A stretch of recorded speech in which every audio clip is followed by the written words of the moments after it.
Hello, general psychology students, and welcome to week 5. So last week you took your first exam, and I saw that many of you did very well, and I'm sure you're pleased with your performance. There were a few of you, however, that didn't do as well, probably as well as you wanted to do. Rather than withdrawing from the class at this time or deciding that you don't like psychology, I really want you to like psychology. I would recommend that you try to objectively look at the strategy that you use to study for the course and tweak it, change it up, try a different strategy to see if that would work better.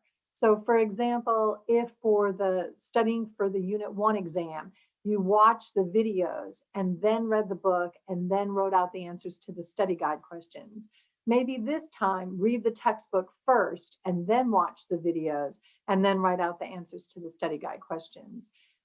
If you felt as though going into the exam, you had written out the study guide answers and you knew that they were right, and then you went into the exam and you didn't do well, perhaps the answers that you put on the study guide weren't as complete as they needed to be. So feel free on this next exam to email them to me, not for a grade or anything, but you can email me your answers to the study guide questions and I'll read them over and say, oh yes, you got that. If this is what you know for the exam, you'll be in good shape. So try to switch up your study strategy and we'll see if that'll work better on this next exam, the Unit 2 exam. Unit 2 is usually or oftentimes the unit that students enjoy the most. We're going to cover chapter 11 on personality, chapter 15 on abnormal psychology, which students love, love, love, and then chapter 16 on the treatments of the disorders. Again, really important, fun chapters. Chapter 15 and 16 is what most of us think of, or many of us think of when we think of psychology. And so oftentimes when you signed up for the course, you sort of thought the whole course might be chapter 15 and 16. So this seems to be part of the course that students really enjoy. Now, another part of Unit 2 is going to be the writing assignment. And it's a big assignment. It's worth a lot of points. And I'm going to talk about it more next week during week 6 when we're covering abnormal psychology. But for this week, week 5, in order to prepare for the writing assignment, I want you to try to find a video, a TV show, a movie, a cartoon, any of those things that depicts someone with a mental health issue, okay? And next week, we're going to talk about specifically all of the different mental health issues. And for the writing assignment, you're going to describe to me, explain to me what this character does in this movie or TV show or comic strip or video. Then you're going to analyze the research using the textbook and the DSM-5 and any other articles that you can find that are from reputable psychological sources that talk about what are the actual characteristics of someone with that disorder. And then you're going to compare and contrast to see how well the movie or TV or video or comic strip did in depicting this mental health issue. And from prior semesters, I find that about half of what's out there is really good and they do a great job depicting what's going on, and half is just way out there and very, very incorrect. And so I think it's a great exercise, a great writing assignment, a great way for you to see how sometimes if you do not study psychology, how you can get a warped view of what mental health issues are like and what mental illness is, what the characteristics of people who have these disorders are. So for this week, try to find a video, comic strip, TV show, movie, something that depicts a character with a mental health issue. You might even want to find 1 or 2, because as you start to think about writing your paper, some of the movies, TV, comic strips, and videos might be easier than others. And so you'll want to pick one that makes it as easy for you as possible. Okay. All right, well, let's get to the personality chapter now. I'm going to call up the PowerPoint slides for this chapter. Let me share the screen. And as you know, you're an old hat at this by now. These PowerPoint slides are in this case, in the Unit 2 materials. In the Unit 2 folder under course materials, if you slide down, it will say PowerPoint slides for Unit 2. And so we want to begin this chapter, of course, defining what do we even mean by personality? And what we mean by personality when we're talking in psychology, because lay people will talk about, oh, she's got a good personality. And what they really mean there oftentimes is that they're charming or friendly, or the way that they interact with people is liking to most people. Most people are attracted to that style. That's not what we really mean in psychology when we talk about personality. Personality, they're enduring and distinctive thoughts, emotions, and behaviors that characterize the way an individual interacts with the world. That's a really good definition of psychology. And from a psychological point of view, personality doesn't change that much over the lifespan.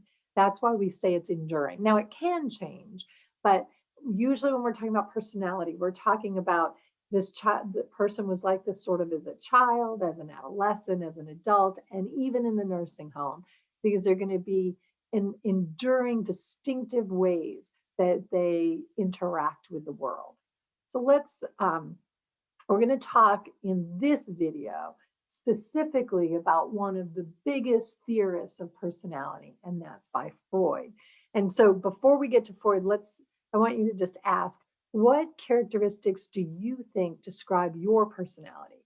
Are you generally a happy person or sad? Are you generally energetic or more low key? Do you tend to be more fearful and shy, or more, let me get out there and see what's going on? Are you curious, or more like, I know what I need to know, I'm going to stay in my lane? Are you helpful, or more like, I'm going to let people figure it out on their own? What characterizes your personality? Oftentimes, people will do it using traits, sort of like I just did now. And we have there are a whole bunch of personality theories that focus on traits. And we're going to get to those in the next video. But in this video, I want to talk about one of the first personality theories that came out, and it was done by Freud. And of course, Freud, oh, this is a cute video, not video, a cute slide about how for years people have been trying to understand personality, but it's important we use science to do so, because some of what they used in the past was just absurd. Like they would look at the bumps on your skull, and certain bumps meant that you were going to, be less moral and more impulsive and all kinds of things. There were people who ended up not being able to become president of the United States because, they had a bump in a certain area that meant that they were secretive and immoral. So it's important that when we're studying science, that we're studying personality, that we do this in a scientific way. So the big theory that Freud created is psychoanalytic theory. And that's the theory that I really want to cover in this video. And Freud is like a revolutionary. Many people think that Freud and Skinner were two giants that created psychology the way psychology is today. That without Freud, we'd actually look completely different as a science. I'm going to talk about his theory today. We don't believe this now. So if you really wanted to study psychoanalytic theory and you wanted to study Freud, and you came to Cameron, you came to the psych department and you said, I'm going to get my master's degree in behavioral sciences like you guys offer, and I want to do a thesis on Freud. There's no one at Cameron who studies Freud.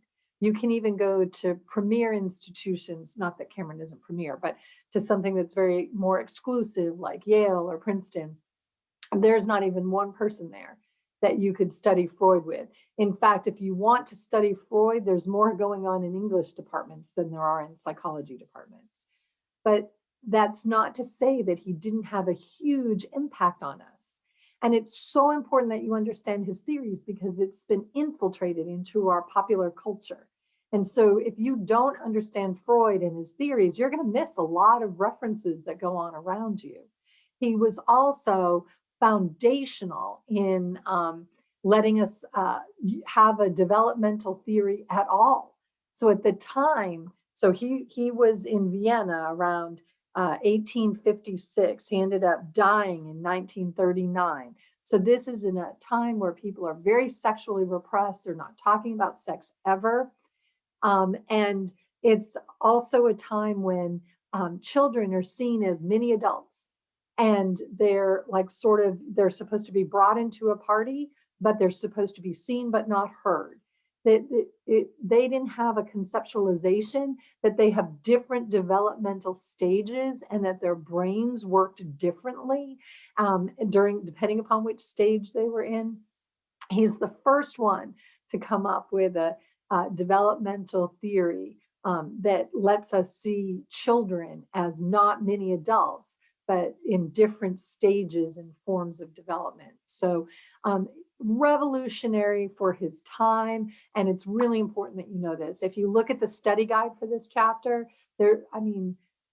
I'd say almost 50% of the test questions on this chapter are over this one theory. So let's get to it now.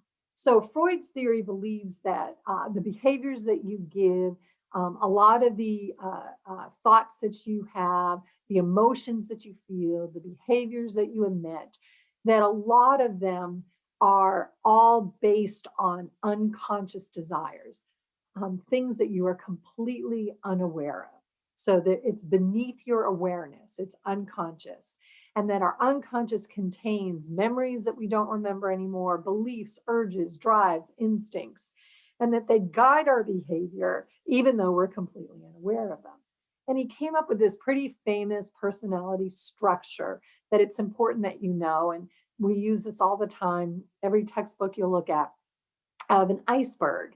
And the idea is that the part of the iceberg that's above the water, the part that you can see, that's your consciousness. Those are the thoughts, behaviors, feelings, emotions, desires, urges that you're aware of. But look at how small that is on this little diagram.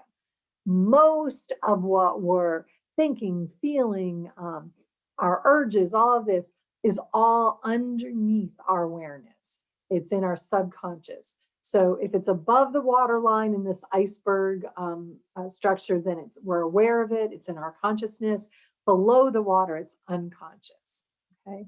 And he believed that only about 10% of our mind is conscious. The rest is unconscious. And yet it's driving a lot of our behavior. Now, in these unconscious things, he's going to talk about 3 different areas: the id, the ego, and the superego. So let's talk about each of these. It's really important that you know these personality structures. So the id, he gave it the name of the id. These are our raw, inborn, instinctual parts of our personality. This is what we want, and we want it now. The id is driven by the pleasure principle. I want ice cream and I want it now. There's an attractive guy that walks by. I want to have sex with him and I want it now. Someone cuts in line, or I'm in line and I have to wait it all. I want to be served now. And so I feel aggression. All of these urges, it's I want what I want and I want it now. That's our id. Now, he also believed that we had a superego. The superego is our internal judge. It's our conscience. It's our morality. And so it's usually developed as it's developed in us by our parents, our culture. We learn socially what are the rules for being right and wrong. But it's more than a reward punishment thing. It's we actually then take this on. And this is what we want our behavior to look like. And so our superego might think, oh, it's important for me to make sure that my sisters eat before I do, because I want my younger sisters to make sure they have enough to eat. So I'll take the food last if there might be a shortage of food. It's important that I act in a moral way, so I'm only going to have sex with the person I'm married with. This is our superego. And then managing the id and the ego, the id and the superego is the ego. So the ego is this buffer between the id and the outside world and the id and the superego, trying to make it where we will do what we're supposed, what will get both needs met. And it's going to operate according to the rules of society, but making sure that the id gets what it needs. So it's going to balance the demands of the id and the superego. Okay. It's the decision maker. It's going to go, okay, id, you want to have sex with this guy that's walking by. We can't do that right now. Superego, when we get home, we're going to have to make sure that our husband knows we're in the mood. And there we go. Does that kind of make sense? So the ego is going to keep the superego and the id both happy. But that is hard. Okay. So it's hard to keep the id. The ego has a hard job trying to keep the id and the superego both happy and get them what they both need. So sometimes what happens, you can see here, is the ego will use defense mechanisms. So the defense mechanisms are sort of hard to see on the screen. They're on page 374 of your textbook. And I want you to know some of these. It's not important that you know exactly what every single one of them are, but some of these are really things that we use a lot. So one of them, of course, is denial. So denial is refusing to accept real events because they're unpleasant. So someone breaks up with you and you go, oh no, that they didn't really mean to break up with me. So your superego is like, it's important to have a girlfriend or a boyfriend. And your id is like, I want Karen to be my girlfriend. But Karen rejects you and doesn't want to go out with you. Well, you might just have denial where you refuse to think that Karen doesn't really like you. So you keep pursuing Karen, hoping that she will. Displacement, this is when we transfer inappropriate urges or behaviors onto more acceptable or less threatening targets. So your boss gives you negative feedback and you're really angry and upset and you'd love to lash out, but you're not going to lash out to your boss. Your superego is telling you, if you lash out to your boss, we're going to lose our job. And if we lose our job, how are we going to feed our family and all this kind of stuff? So the ego might say, just keep smiling at your boss and nodding. But then when you get home, you're going to displace this anger that you have to your boss toward your dog. So you kick the dog when the dog starts barking. Hopefully you're not going to kick the dog, but you know what I'm saying. Okay, so projection is another one. This is when you attribute unacceptable desires onto others. So let's say you're married, but you're starting to have a crush on the man in a couple that you're hanging out with. Well, your superego knows that you cannot do that, but your id is like, I'm really attracted to him. So your ego might say, all right, we're going to use projection here. And you're now going to accuse your husband of having a crush on the wife of the couple that you're hanging out with. And on some level, you're believing that your husband has a crush on the wife, when really it's your issue that's going on. Reaction formation, you're going to reduce the anxiety by adopt a belief that's completely opposite your belief. So if you have a crush on this guy that you're hanging around with as a couple, rather than using projection, you could use reaction formation. And you basically say, I don't like him at all. His personality is irritating. I don't want to hang out with him anymore. And so you're going to have the feelings and emotions that you experience are actually the opposite of what your id really is trying to do in order to please your superego. That's how your ego is making sense of it. So I think it's important that you spend time in your textbook going through all these different defense mechanisms. You can think of some examples. I think your book does a great job in page 373. There's a link to learning that does a 2.5 minute, so real short video in the OpenStax.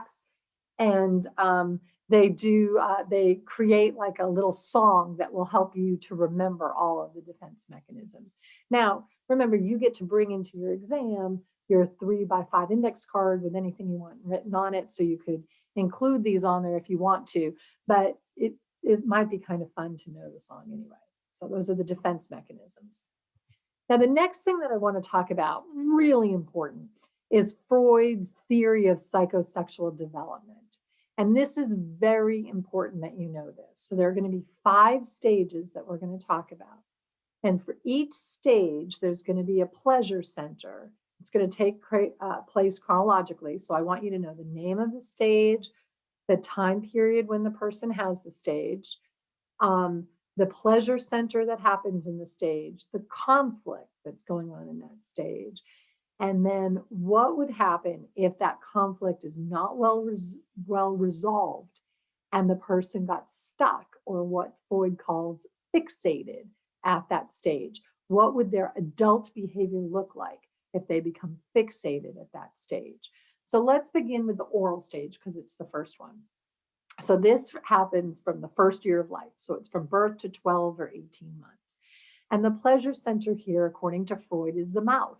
So if you think about a child from 0 to 12 or 18 months, they put everything in their mouths. It's how they're exploring the world. Everything goes in their mouth. That's how they're learning about it. Freud interpreted this by saying all of their pleasures at their mouth. And the conflict that they have here is, of course, weaning from the mother. So the mother's breastfeeding them or bottle feeding them, and then they have to start, not having the mom holding them while they're eating from a bottle. They're going to start drinking from a cup. Now, what would happen if a person does not successfully get out of the oral stage? So let's say during the oral stage, the mom did not feed them enough and they went hungry a lot and they didn't get enough oral pleasure. Or the mom fed them too much. And it wouldn't even have to be the mother. It might be the mother, the father, or a grandmother. But they're always putting stuff in their mouth and giving them everything that they want there. So either too much or not enough means that they're not going to resolve this conflict very well. And they could get fixated at this stage. People who are fixated at the oral stage, Freud would say, would like to smoke or chew gum. They like to have things in their mouth a lot. People who become very obese because they overeat, Freud would say they got fixated at the oral stage. Okay. The next stage is the anal stage. And this is from a year and a half to 3 years. The pleasure center here is the anus, and the big conflict that's going to happen here is the potty training. This is the time where you learn how to control and expel your feces. And so Freud is going to say this becomes really important.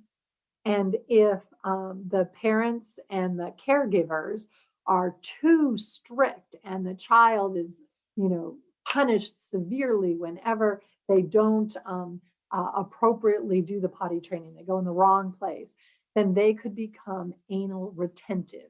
Haven't you heard that? Like, I think of Monica, perhaps on Friends. People will say, oh, she's anal retentive. What they mean is they're rigid and super orderly and they're always on time. The idea is that they're like overly controlling their feces, okay? But what if the parents are just very too lax about it and the kid is really allowed to go wherever they go, and so fine if you go in the potty chair or in the toilet, but also fine if you go anywhere else, we'll just clean up after you. Well, then the child could end up with being anal expulsive with extreme sloppiness and disorderliness. It's almost like they're pooping all over the place, okay? So that would happen if someone got fixated at this stage. So again, Freud believes that the training here is super important.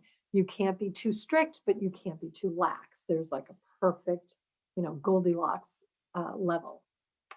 The next stage is the phallic stage, and this is from about 3 years old to 5 to 6 years old.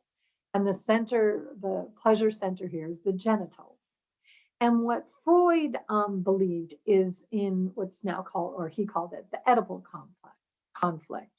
And so this is basically the child becomes interested in the opposite sex parent, and then wants to be sexually with their opposite sex parent.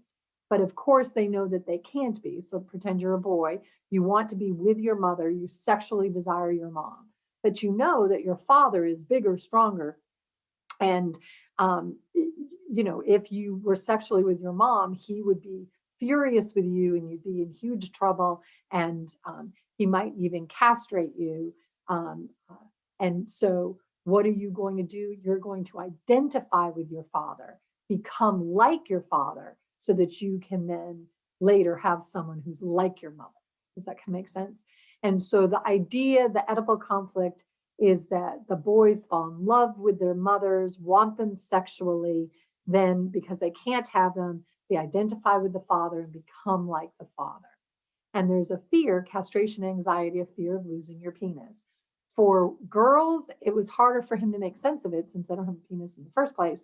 He calls it the Electra complex. And they want to be with their fathers, look at their moms and they have penis envy, and their moms, they want to become like their moms so they can have the penis of their dad, but not specifically of their dad, but someone like their dad later on. Okay, so what happens if you get fixated here? Freud says, well, then you're going to enjoy masturbation rather than sexual intercourse. And so you get fixated and stuck here. Then he says that from 5 or 6 years old to puberty, you just have like a rest period. It's a latency period. Sexual interest goes dormant and you don't have to worry about it anymore. And then genital stage around puberty, it all comes back from puberty to death. And here's where the pleasure center is going to be mature adult sexuality, which, remember, Freud is around, it's early 1900s.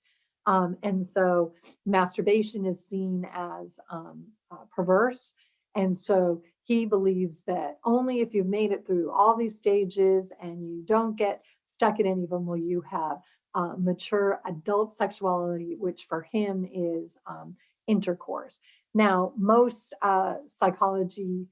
people who study psychology and human sex experts now believe that masturbation is a part of normal, healthy sexual activity, and so most of us do not believe in Freud's psychosexual development.